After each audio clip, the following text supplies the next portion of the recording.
Brussels urged to issue visa ban on Russia and declare Moscow terrorism sponsor. Russia should be declared a sponsor of terrorism by the EU, the Latvian foreign minister urged on Sunday. Ukraine and Russia have traded accusations over missile strike or explosion early on Friday that appeared to have killed dozens of Ukrainian prisoners of war in the frontline town of Olenivka, in eastern Donetsk. Russia invited experts from the UN and Red Cross to probe the deaths in the interests of conducting an objective investigation. The Defense Ministry said on Sunday, the ministry had published a list of 50 Ukrainian prisoners of war killed and 73 wounded in what it said was a Ukrainian military strike with a US-made high-mobility artillery rocket system HIMARS. Ukraine's armed forces denied responsibility, saying Russian artillery had targeted the prison to hide mistreatment there. Foreign Minister Dmytro Kuleba said on Friday Russia had committed a war crime and called for international condemnation in a tweet. He said, "I condemn brutal murder of Ukrainian POWs by Russian armed forces in Olenivka, and ongoing atrocities committed by the Russian military against Ukraine.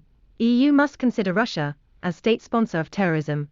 I reiterate proposal to impose EU tourist visa ban for Russian citizens." The UN had said it was prepared to send experts to investigate if it obtained consent from both parties. The International Committee of the Red Cross said it was seeking access and had offered to help evacuate the wounded. Ukraine has accused Russia of atrocities against civilians and identified more than 10,000 possible war crimes. Russia denies targeting civilians and war crimes in the invasion it calls a special operation. Ukraine's military said on Saturday more than 100 Russian soldiers had been killed and 7 tanks destroyed in the south on Friday, including the Kherson region, that is the focus of Kiev's counteroffensive in that part of the country and a key link in Moscow's supply lines. Rail traffic to Kherson over the Dnipro River had been cut.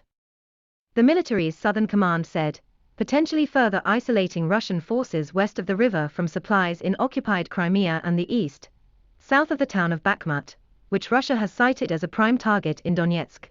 The Ukrainian military said Russian forces had been partially successful in establishing control over the settlement of Semihiria by storming it from 3 directions. Defense and intelligence officials from Britain, which has been one of Ukraine's staunchest allies since Moscow invaded its neighbor on February 24, portrayed Russian forces as struggling to maintain momentum.